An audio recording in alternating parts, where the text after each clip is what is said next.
Hello, my name is Tom Perloff, and welcome to my Week 4 video journal about evidence-based practices.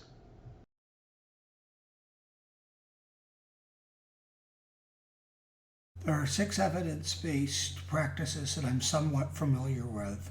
First, I'm somewhat familiar with visual supports. I have used visual schedules for children quite a bit this year and years in the past. Second, I'm a little bit familiar with social stories. I haven't personally written any social stories, but I have gone through several social stories with students this year and in the past. Third, I am familiar with functional behavior analysis, and I have completed 3 of them this year. In the past, I have completed a number of functional behavior analyses. Fourth, that I am familiar with modeling, and I have modeled behavior and used that with students that I currently work with and students in the past. I am a little bit familiar with reinforcement, both positive and negative reinforcement. And finally, I am somewhat familiar with task analysis and breaking things apart to be able to look at them.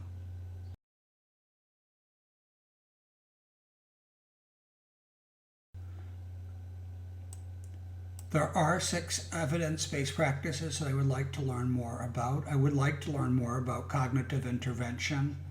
I've never really studied or paid an awful lot of attention to cognitive theory, and it's something that I want to know more about and seeing it as a real asset and skill to be able to incorporate into my best practices. Second thing that I'd like to learn more about is exercise.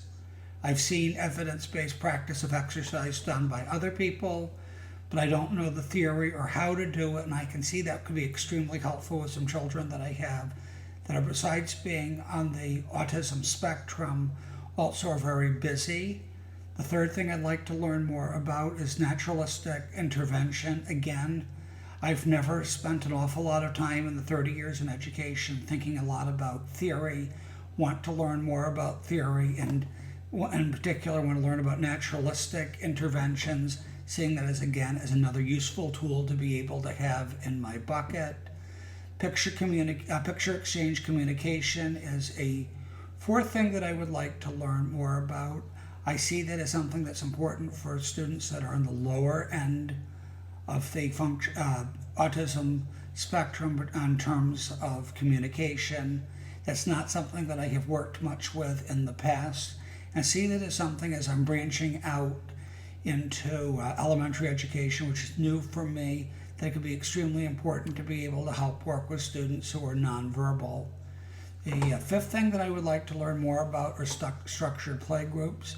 I have heard teachers refer to structured play groups that they have had and that they have been successful, but have had not personally either witnessed one or implemented one, and thinking that that would be very useful with a couple of younger children that I work with that are on the autism spectrum and that are younger. And that the 6th and final thing that I would like to learn more about is extinction. I have heard the word extinction thrown around an awful lot. I have heard people say that they have practiced extinction with students, but I have not personally done it, and I think that just learning the theory behind it could be extremely important and a valuable tool to be able to integrate into my practice.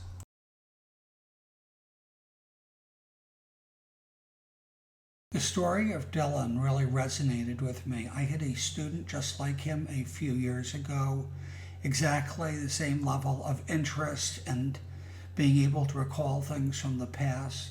I think that the challenges that the father was describing about staying on task and remembering to turn things in just really rang true to me with a student that I had in the past.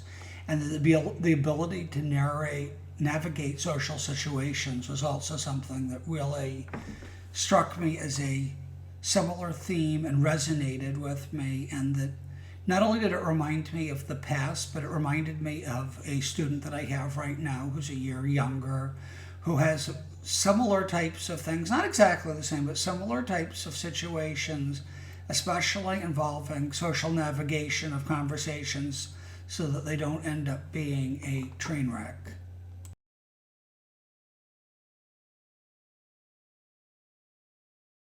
Finally, the story of Mia also resonated with me. The particular part that resonated with me was when the mom was talking about with the socialization and not knowing how to make friends and having trouble with peer relations and being able to navigate through with things like that and not having, my terminology, crash and burn situations.